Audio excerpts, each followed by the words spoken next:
Get started here.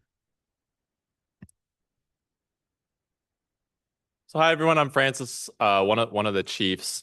This is welcome to the final CPC of the year. We're so lucky to be joined by our neurology colleagues. They've helped us out once before with an excellent presentation by Dr. Jared Goodman and Dr. Christopher Ray, and we're very lucky to have them with us again.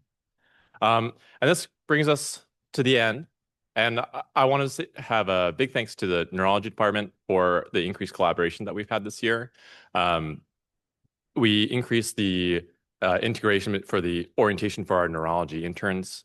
They additionally got ACT training for the neuro interns this year as well. And our neurology colleagues have graciously shared their expertise at these two CPC conferences. And so please join us in welcoming Dr. Selena Tsui and Dr. Joshua Newman.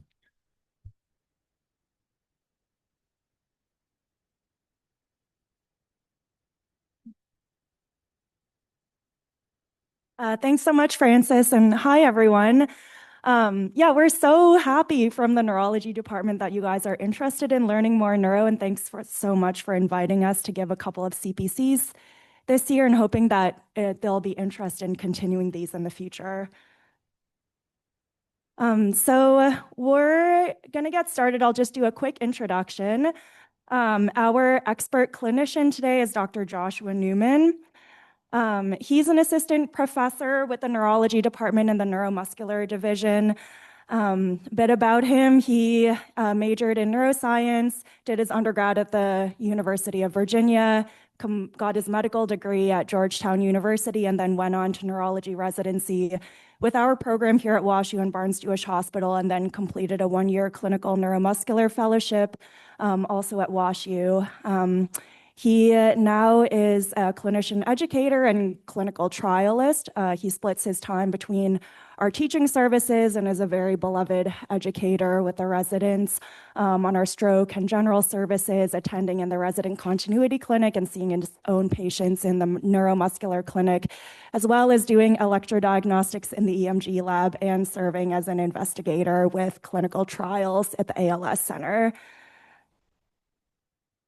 So without further ado, we'll get into our case. This is the one-liner. It's a 62-year-old man with type 2 diabetes who presents with numbness and tingling. Probably very common chief complaint that we, as well as all of you, will see, but you'll see how this case gets interesting from here. So I'll just ask Dr. Newman now to give his initial thoughts about this chief complaint. All right.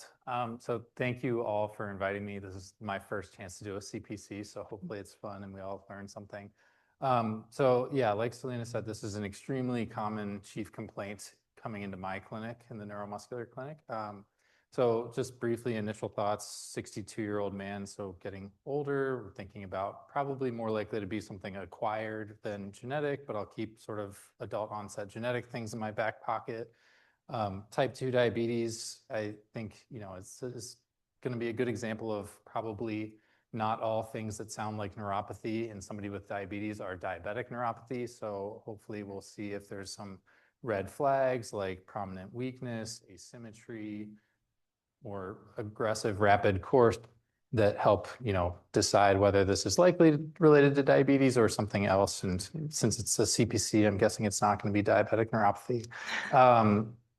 And then just getting into the chief complaint, numbness and tingling. So we're talking about mainly sensory complaints. So in my clinic, sensory loss can be anywhere from the brain out to the nerve. So, but I'm guessing it's going to be something bilateral and probably going to be talking about either spinal cord, nerve roots, or nerve, but pretty broad. Hundreds of options. So I'll get some more info. Great. Okay, so more info coming. Initial HPI is that 3 years ago, this man developed numbness and tingling in his toes bilaterally. And then a year later, his symptoms worsened and spread up his feet. He was found to have an A1C of 10.3, and his symptoms were attributed to diabetic neuropathy. Any concerning features so far? Can you go back slide? So not really.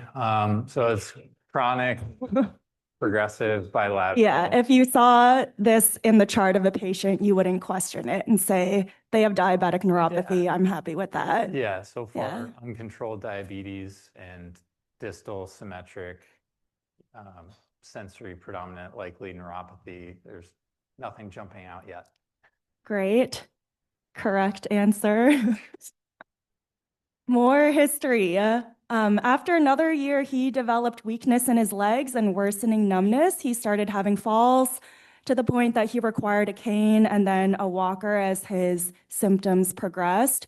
And then just 6 months ago, he developed tingling in his fingers, leading to issues with manual dexterity. He had difficulty doing buttons, picking up pills, noticed changes in his writing. Still diabetic neuropathy? I mean, it could be if he's still very uncontrolled, but I think, anytime somebody starts to have significant weakness, I always worry that I should look deeper.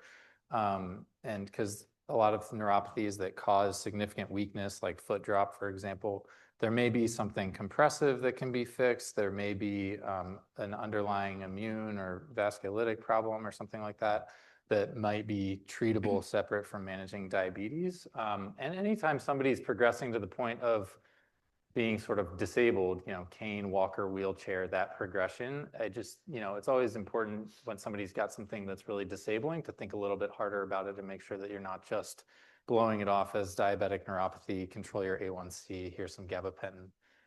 Definitely. Okay, so at this point, he does establish with you in the clinic, and you get more information, grayed out review of the history that we already noted, but additional symptoms to note or pertinent negatives are that he didn't have any orthostatic intolerance, no issues with early satiety, diarrhea, constipation, urinary retention, incontinence, or sicca symptoms, no difficulty swallowing or changes in speech, and no skin changes. More details. He has a lot of chronic medical issues. His diabetes actually became better controlled. His A1C went down to 6.7. He also has heart failure with preserved ejection fraction and had a recent admission for volume overload. He has ESRD, secondary to focal sclerosing glomeruloscleritis. He had received a renal transplant, and he is being maintained on chronic prednisone, 5 milligrams daily, and tacrolimus. He has rheumatoid arthritis, no additional meds for that other than his pred. He has OSA, he uses his CPAP, he has hypertension and cervical spondylosis. There's no family history, no known family history of neuropathy, or anyone in the family with unexplained gait issues, anyone requiring assistive devices for ambulation, or anyone with foot deformities. Okay.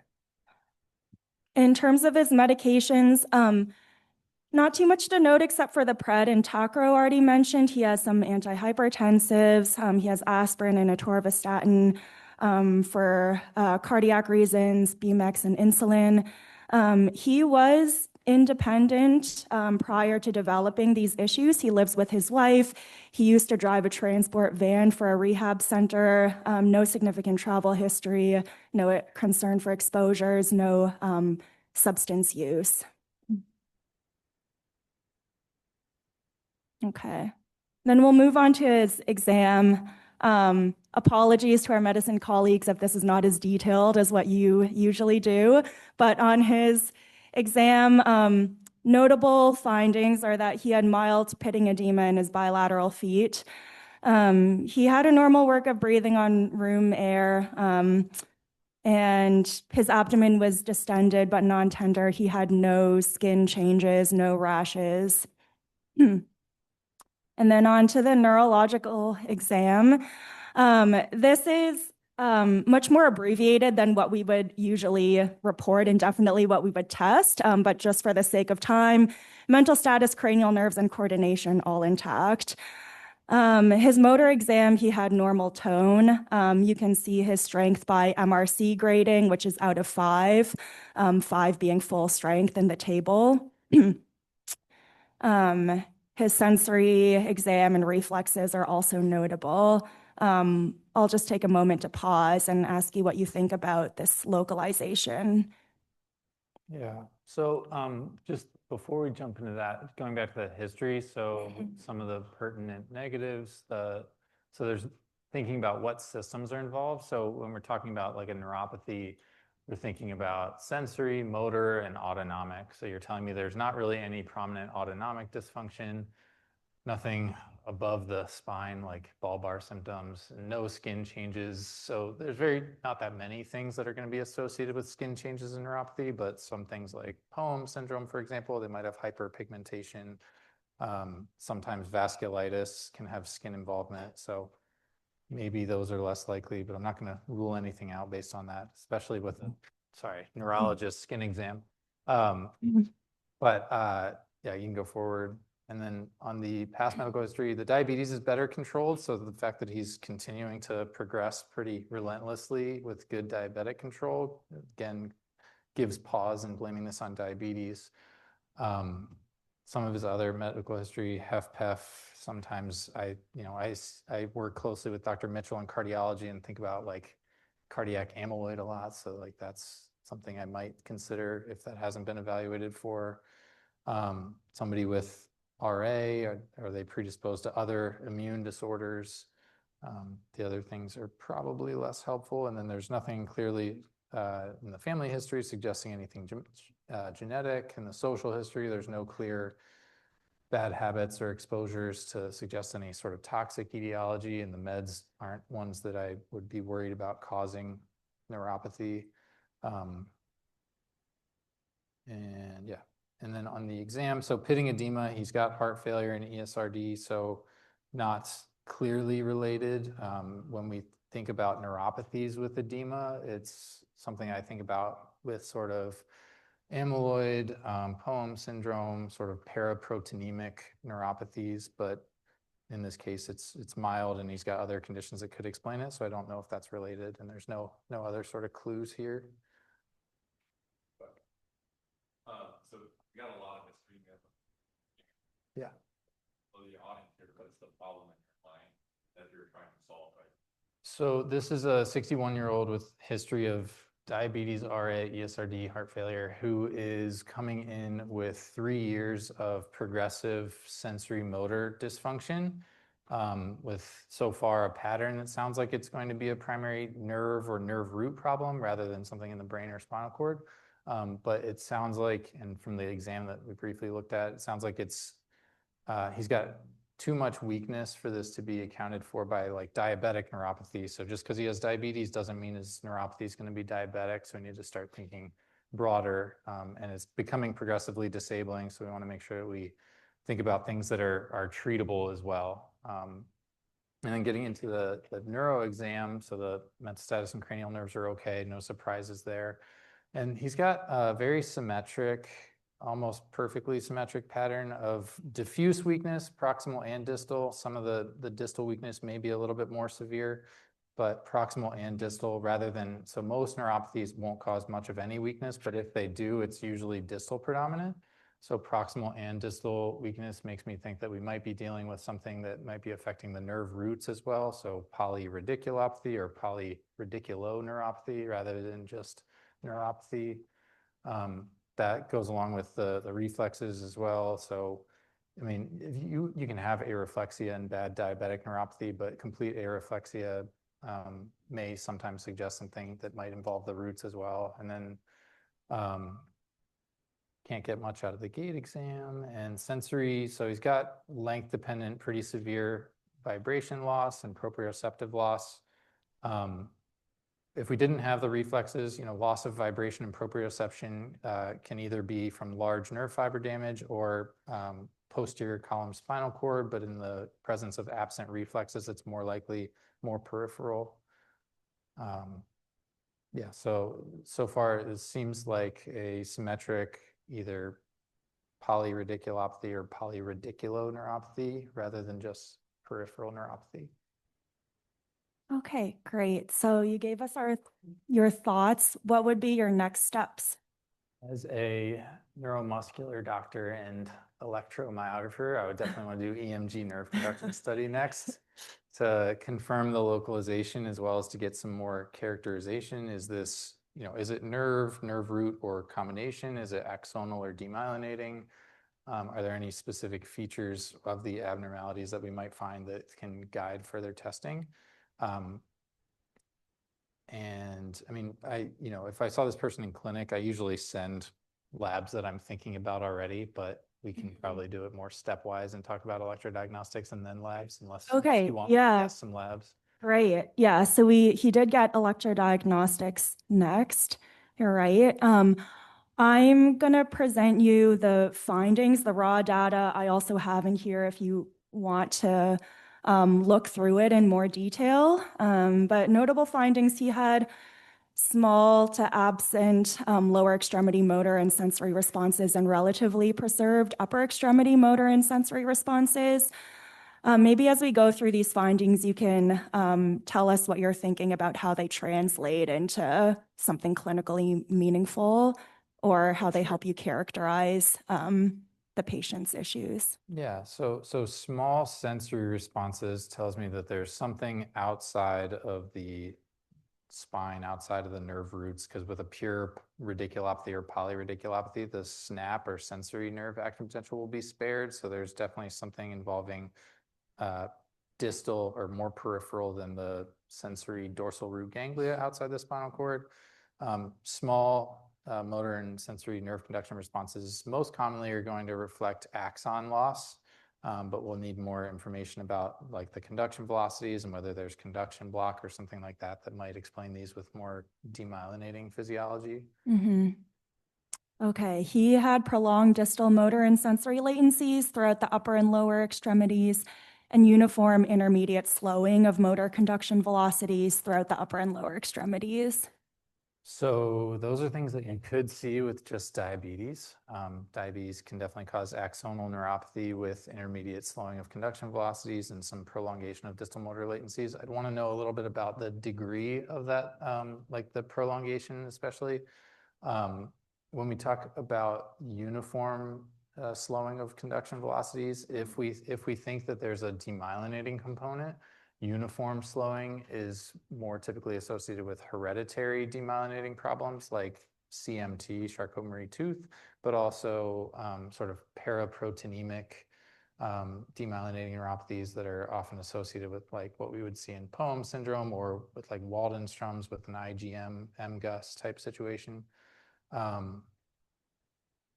So yeah, and sometimes those paraproteinemic things will have disproportionate distal slowing, so the distal motor latencies will be more predominantly affected than the conduction velocities.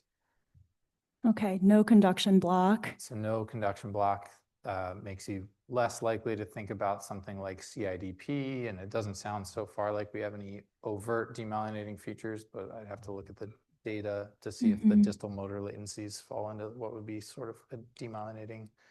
Normal median terminal latency. Okay. Anticipating your. Yeah.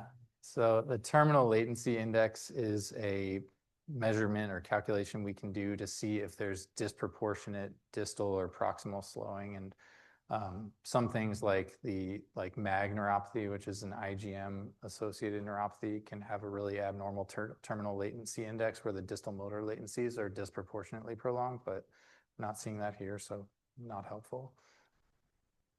And then EMG showing features of ongoing denervation in several muscles studied on the right side. Okay, not unexpected, but so denervation happens when you have motor axon loss, so just evidence of axon loss. Not giving me if there's any sort of proximal or distal gradient to this, and I haven't heard anything in the history either that shows like a stepwise progression where he's picking off individual nerves, and the pattern doesn't sound like mononeuritis multiplex. So okay. Great. I can show you the raw data. I highlighted the abnormal findings so you can get a sense of how severe they are. Okay. So the interesting thing is like in the median, the amplitudes are normal, but the velocities are quite slowed, not demyelinating range, which would be like less than 35. But in the context of normal CMAP amplitudes, there's not like axon loss or loss of the largest, fastest conducting fibers to blame that on. So it does suggest that there's a demyelinating component. Same thing in the ulnar nerve, and agree it's uniform slowing. There's not parts of the nerve that are disproportionately slowed or some nerves more than others. Yeah. Technically, that right peroneal conduction velocity is sort of in the definitively demyelinating range. It's like less than 28 in the leg. So concerned that there's a demyelinating component, it's not pure axonal, which is sort of good news for the patient. It's more likely to be something we can find a treatment for. And given the history, I don't think this is going to be CMT. It's way too short-lived, and that would have started many years before. So sort of getting towards the paraproteinemic amyloid spectrum. And no sural snaps, pretty normal in the upper extremity, except the latencies again. Okay. And then the EMG findings as noted. So active denervation in the calf and foot muscles. Okay, so this is helpful because there's active denervation, which says that there's some axon loss, but there's very little in terms of motor unit modification. So the duration, amplitude, polyphagia, all that's mostly normal, which means that there hasn't been much reinnervation. And that's either because the process is progressive and the nerve healing and reinnervation is not happening effectively, or this can also happen with demyelinating neuropathies where the signal's not getting through, but they don't have to reinnervate because the nerve still is in contact with the muscle. Reduced activation is nonspecific. That can suggest central nervous system pathology, poor effort, pain-related, or sometimes that can happen if the patient has proprioceptive issues and can't tell how hard to push. Great, exactly right. So the EMG was interpreted as showing evidence of sensory motor polyneuropathy with mixed axonal and demyelinating features. You went even further from this with your interpretation, and yeah, super impressive how you showed us that this not only helps confirm localization and characterizes, but also leads you to really hone in on a differential of, you said, paraproteinemic neuropathies based on the uniform slowing. On his laboratory workup, I'll go through it one by one, but not much to note as far as A1C and B12. His B12 was normal, A1C, fluctuating a bit, but much better controlled than he was at initial symptom onset. As part of his screening for monoclonal proteins, this is essentially recommended as first-tier workup for everyone with a peripheral polyneuropathy. His protein electrophoresis did show an M spike. It was less than 3 grams per deciliter. Immunofixation showed that it was an IgA lambda paraprotein, and he had a lambda predominance, but though both kappa and lambda light chains were elevated and the ratio was normal. And then his urine protein electrophoresis and immunofixation did not detect a monoclonal gammopathy. I'll move on just to a bit of other laboratory workup so you know some pertinent negatives that were checked, but not much that's remarkable in here.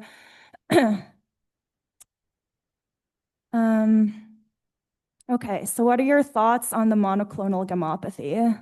So I'm much more interested in that than the ANA and FGFR3 antibodies. In neuromuscle clinic, I don't necessarily send an SPEP because most of the time I'm not as concerned as the hematologist about the amount of the M protein, just sort of presence or absence. So I routinely send immunofixation and free light chains. And so the free light chains aren't particularly helpful here because the ratio is normal and this patient has bad renal disease, which causes some accumulation of light chains. So that's sort of not that helpful. But the IgA lambda paraproteins, super helpful. So lambda paraproteins in general are more likely to cause neuropathy or be associated with neuropathy, like in the free light chain lambda, that's more likely to be associated with AL amyloidosis.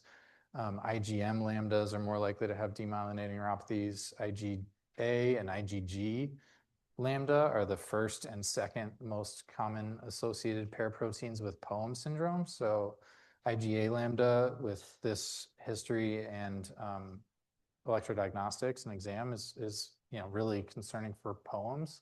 So that would be what I'd be chasing down next to try to confirm that diagnosis. The ANA, non-specific, especially he's got other autoimmune disease. I don't think it's particularly helpful here.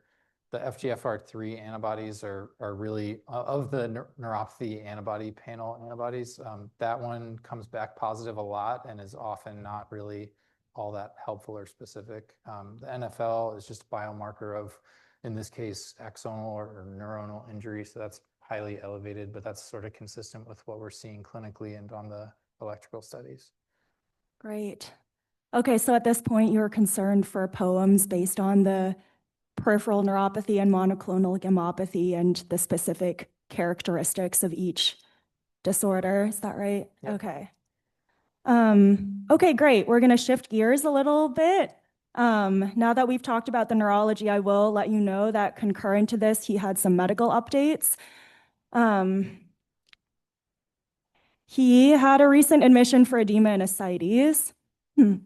This was thought to be due to heart failure and renal failure. These are his initial labs. He came in with an AKI. His baseline creatinine had been slowly uptrending, but was lower than his admission. He had an elevated alk phos, no transaminitis, no anemia, mild thrombocytopenia. His NT-proBNP was elevated, and because I know I'm speaking to a medicine audience, I did remind myself what the serum ascites albumin gradient was. It was greater than 1.1, and that was thought to be due to a cardiac etiology. His cardiac eval, really not much that was remarkable from his TTE. He had a normal EF and mildly increased left ventricular wall thickness. Because of his lambda predominance in the monoclonal protein, he underwent a cardiac MRI to evaluate for possible cardiac amyloidosis. It did show findings compatible with infiltrative cardiomyopathy. And then also because of his monoclonal gammopathy, particularly with it being non-IgM, IgG and IgA patients, they should undergo a skeletal survey. He did get that. He got a pan scan, CT chest, abdomen, and pelvis. There were multiple sclerotic osseous lesions noted throughout the imaged axial and appendicular skeleton. He got a PET scan and it showed that those lesions were FDG avid. And then he underwent bone marrow biopsy that showed 30% lambda light chain restricted plasma cells. The Congo red stain was negative for amyloid. Any thoughts about this so far? Does it kind of confirm what you were thinking? Yeah. So that was what I was thinking I would do next is, so I usually send off some like endocrine labs to see if I can hit the endocrinopathy part of the POEMs thing, but also edema counts. The bone imaging I do as well, often because sometimes you can either do blind biopsy or you can do a targeted biopsy, but I've definitely seen cases that are restricted to a single sort of plasmacytoma, where the initial biopsy is negative and only with PET scan we found it and biopsy didn't confirm. So yeah, bone scan and PET scan are helpful. And then, the bone marrow biopsy sort of confirms that this person has an underlying hematologic disorder compatible with, POEM syndrome. What are your thoughts about the infiltrative cardiomyopathy? Because that was of great interest during his admission. Yeah, that's it's a little bit of a surprise because, I mentioned it earlier that with his presentation, I'd be thinking about amyloid and with HFpEF, but I don't think about that as often with POEM syndrome. It's not something I've encountered in the handful of POEMs patients that I've had, but a lot of these disorders with M proteins, whether it's free light chains or other IgG or IgM type, especially IgG paraproteins, they can have associated amyloid. So, yeah, I don't have a ton of thoughts on that other than I'd be interested to hear what a cardiologist thought about the relationship. Gotcha. Okay. But the characteristics of his neuropathy so far are concerning enough for POEMs and not amyloidosis? So, oh, that's what you're asking. I see. Yeah, I think it is definitely very concerning for POEMs, but finding amyloid in the heart or suggestive of amyloid in the heart would make me want to, confirm that the pathology on nerve biopsy is consistent with POEMs and there's not also amyloid deposition. And if there is amyloid, what type, that might affect sort of treatment options. Okay, yeah, so the medical team was really concerned about this infiltrative cardiomyopathy, and he underwent workup for amyloidosis. The fat pad biopsy was negative, and then they pursued an endomyocardial biopsy that was also negative for amyloid. Ultimately, he was discharged with a diagnosis of volume overload, really of unclear etiology, but that to be due to a combination of heart failure and renal failure. There wasn't a clear diagnosis given at discharge, nothing to kind of synthesize all of these components of his presentation. Actually, his neuropathy was not part of the clinical reasoning as far as being, considered to be like contributing to the rest of his syndrome. Any additional thoughts about this or any additional testing that you would want at this point to try and clarify what he has?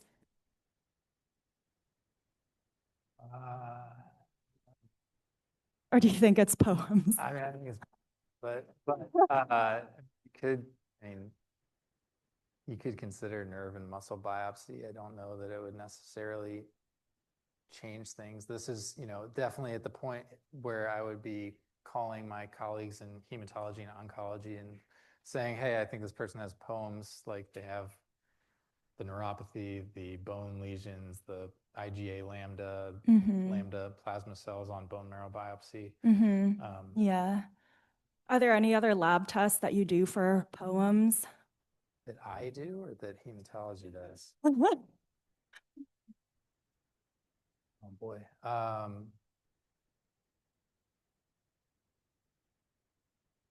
So you could check like the IgA level as like a trackable biomarker potentially. I don't know that that's all that helpful. Yeah. He did get so he got a VEGF. That was the other additional testing. I didn't think of that because we don't even need it anymore. You've already diagnosis. Yeah, he does fulfill the diagnostic criteria. This is one of the major criteria for POEMs, but only one major criteria is needed, and he has that with the sclerotic bone lesions. But nevertheless, he got it, and it was actually normal, which raised further kind of doubt about this possible diagnosis. I'd say probably half the POEMs patients I've seen that have like, biopsy confirmed POEMs have normal VEGF. So I wouldn't necessarily, it's really helpful if it's positive, but I wouldn't run away from the You're not bothered by it.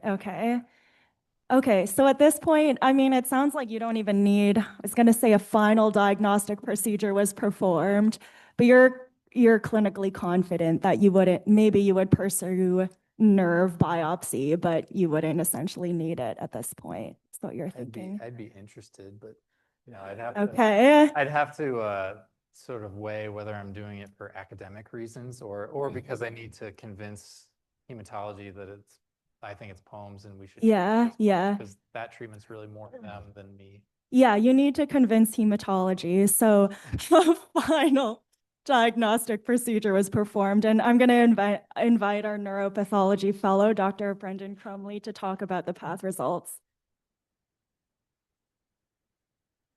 All right, so we received a muscle biopsy of the right gastro and a nerve biopsy of the right sural nerve. So for the muscle biopsy, I don't have any images. The findings are heavily related to our findings from the nerve biopsy. However, we saw neurogenic type changes, which include fiber size variation, including angulated fibers, group atrophy, and numerous pycnotic nuclear clumps, which arise in the setting of atrophic fibers. We didn't see things that would point to a myopathic picture, such as rounded hypertrophic fibers, myonecrosis, or fatty infiltration of the endomysium. We also saw mild lymphocytic endomysial inflammation and hemosiderin deposition. We didn't see anything that would make us think of vasculitis, though. And so for this presentation, I'm going to focus on the nerve biopsy. On H&E alone, we can't really say too much about the nerve. We can say whether or not we think there's vasculitis, whether or not there's amyloid. We didn't see any amyloid either on H&E or on thioflavin, which is an immunofluorescence stain we do instead of Congo red because we found that it is more reliable on nerve specifically. And in nerve biopsies, we also do toluidine blue on plastic embedded sections, which takes a few more days to get.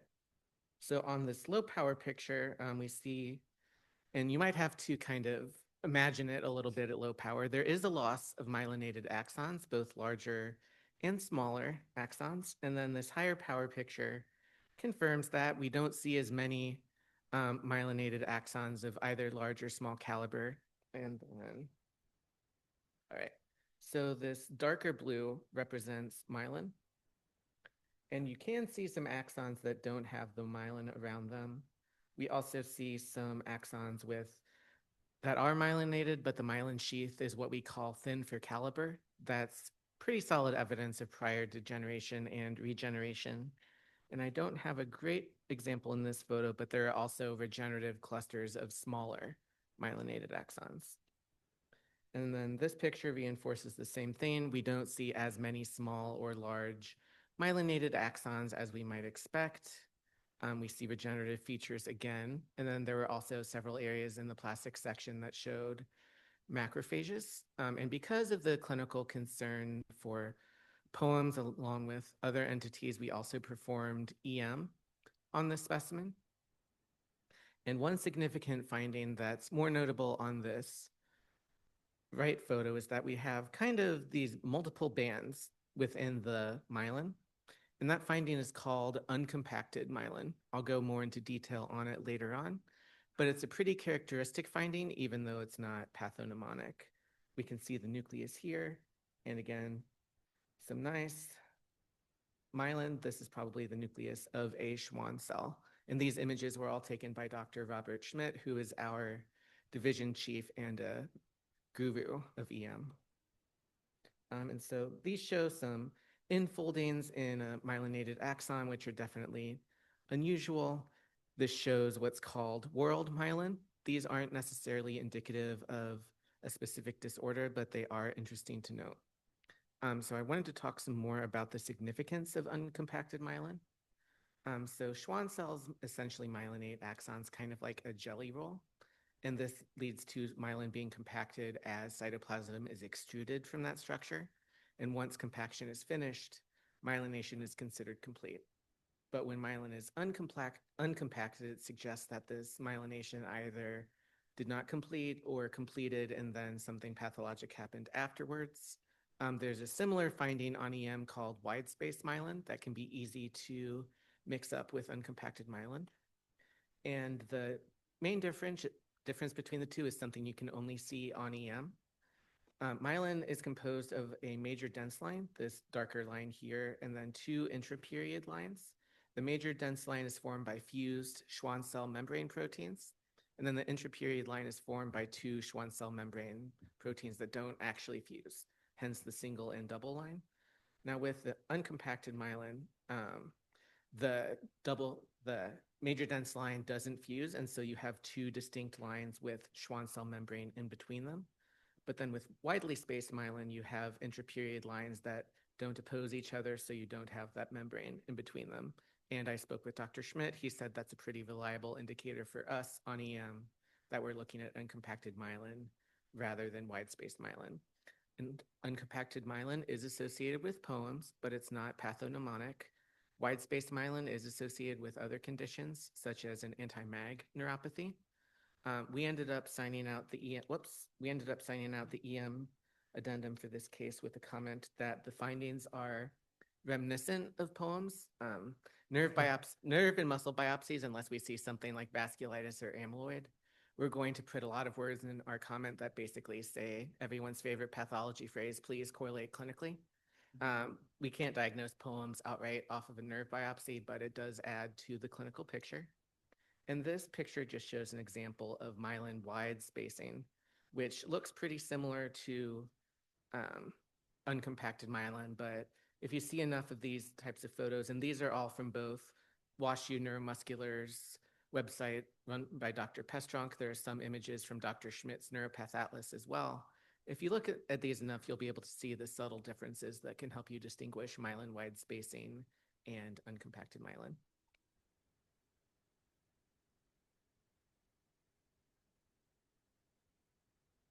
Okay, thanks so much, Dr. Crumley.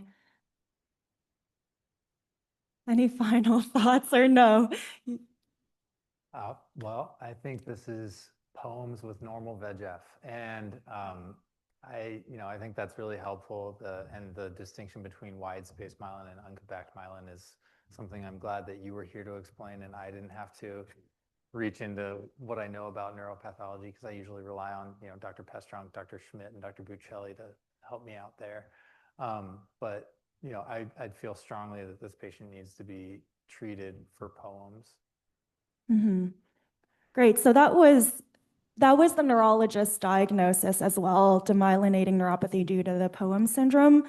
I'll just provide some brief teaching topics on this and with a clinical update about the patient and some teaching points, and offer you a chance to add any final takeaways that you want as well. So paraproteinemic neuropathies, peripheral neuropathy and paraproteinemia commonly coexist, and the coexistence doesn't necessarily imply causation. They're both pretty prevalent in the US population, and furthermore, monoclonal gammopathies increase as people age, to the point where about 9% of people over the age of 85 will have a monoclonal gammopathy detected if you look for it. There are various mechanisms by which a paraproteinemia can lead to a neuropathy. And these are the broad categories of hematologic disorders that are associated with paraproteinemic neuropathies. So how do you tell if you've screened for, detected a paraprotein, how do you know if it's clinically significant and contributing to the neuropathy? This slide has a lot of information, but essentially it's showing you that the first step is to classify the type of paraprotein based on IgM versus non-IgM. IgM paraproteinemic neuropathies are pretty common and aren't necessarily associated with other conditions, and non-IgM, the IgA and IgG are when you want to think about POEMs, multiple myeloma, amyloidosis. Notably, if the patient has any systemic features, evidence of end organ damage, or concerning features of the neuropathy, as Dr. Newman was mentioning, red flags of neuropathy, rapid progression, significant weakness, or demyelination on electrodiagnostics, that should prompt further workup. A bit about POEMs. So if not everyone here is familiar with that acronym, we keep throwing it around. It stands for some of the components, but not all of this clinical syndrome. Polyneuropathy, organomegaly, endocrinopathy, M protein, which refers to the monoclonal spike on protein electrophoresis and skin changes. It's a multi-system syndrome that's due to an underlying plasma cell neoplasm, but the pathogenesis is not quite clear. It's thought that this is related to excessive production of pro-inflammatory and angiogenic cytokines, including but not limited to VEGF. I'll quickly go through only the major criteria. So mandatory is that you need to have a polyneuropathy and a monoclonal gammopathy. There are certain characteristics of the polyneuropathy that are more signatures of POEMs, as Dr. Newman mentioned very early on. It can be rapidly progressive, presents with sensory motor deficits, often beginning in the lower extremities. Autonomic involvement, which you can see in some neuropathies, is very uncommon in POEMs. And then there's an electrodiagnostic features that are more specific for POEMs as opposed to other paraproteinemic neuropathies as well. Notably, the demyelination is uniform. There's absence of conduction block typically. Yeah, I was very impressed based on the EMG alone, without even knowing the labs, not even knowing that this patient had a proteinemia. You said that that's what you were thinking based on the electrodiagnostics. As far as the paraproteinemia, it's most commonly IgA and lambda in almost all patients. Interestingly, the kappa lambda ratio is normal in most patients, as it was in ours. Castleman disease, this patient didn't have any lymphadenopathy, but can be diagnosed via lymph node biopsy. The sclerotic bone lesions, it's recommended that in a skeletal survey, you look at a CT scan instead of plain x-rays, as this can be more sensitive for identifying bony lesions and also show other features of the disease, such as organomegaly, lymphadenopathy, and the volume overload. And then as far as VEGF, this was kind of considered a complicating factor in this patient's presentation, but you're absolutely right in that it's not a very sensitive test, actually. The sensitivity is 68% for plasma VEGF greater than 200. It is very specific, though, so if it's positive, it helps you. And also, interestingly, it can be falsely low or normal in patients who have been treated with steroids. And if you remember, this patient had been on chronic steroids for years after his renal transplant. It is a marker that correlates the best with clinical response and disease activity. So if it's initially elevated, you can track it as the patient is undergoing treatment.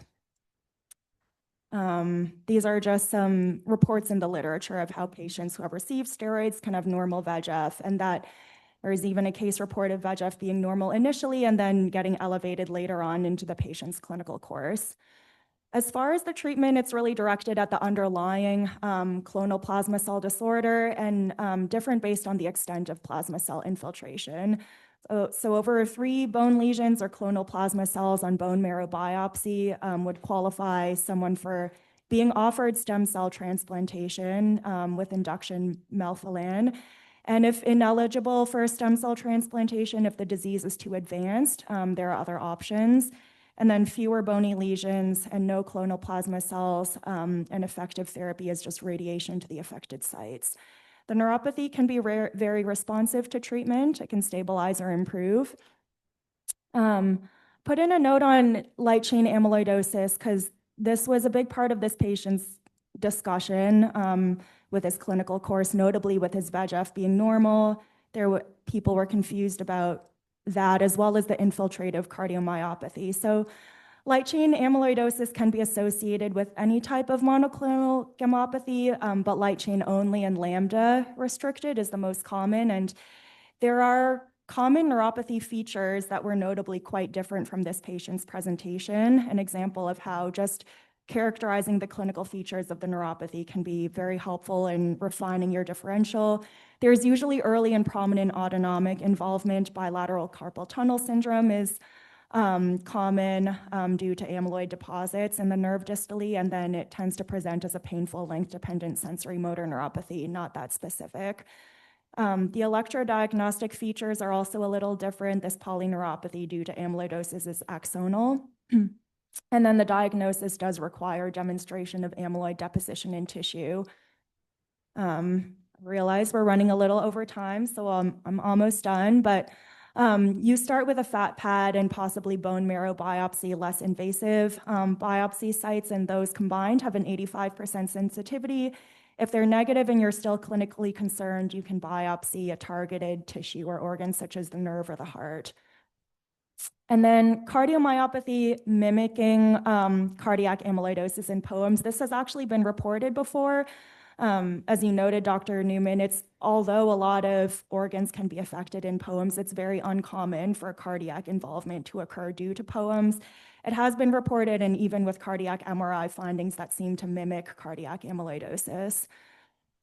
So what happened to our patient? He got started on treatment with bortezomib, lenalidomide, and dexamethasone. His neuropathy improved quite substantially. Within a month, he started noticing improvement, and then when seen in clinic 4 months later, he had experienced notable functional improvement. He was walking only with a cane, able to shower without a shower chair, so his sensory deficits had improved. He was able to drive again. He continues to follow with a bunch of subspecialists for his syndrome. So some final takeaways that I wanted to offer. The screening labs for neuropathy, you don't necessarily need to order all of these if you're convinced that a patient has diabetic neuropathy, but they typically also include B12 and protein immunofixation electrophoresis, the immunofix, rather than only SPEP or UPEP, as it's more sensitive. And then certain features of the neuropathy should prompt further evaluation as well. These red flag features that should clue you into doing more of a workup. For the neurologist, a reminder for me at least that we should always consider non-neurologic features when evaluating someone with neuropathy. Multi-system disease such as POEMS is possible. And then when neuropathy and paraproteinemia coexist, the specific features of neuropathy can be very informative. Thank you so much for coming to the CPC. Hope that you learned something today about an approach to neuropathy and about POEMS specifically. Thanks.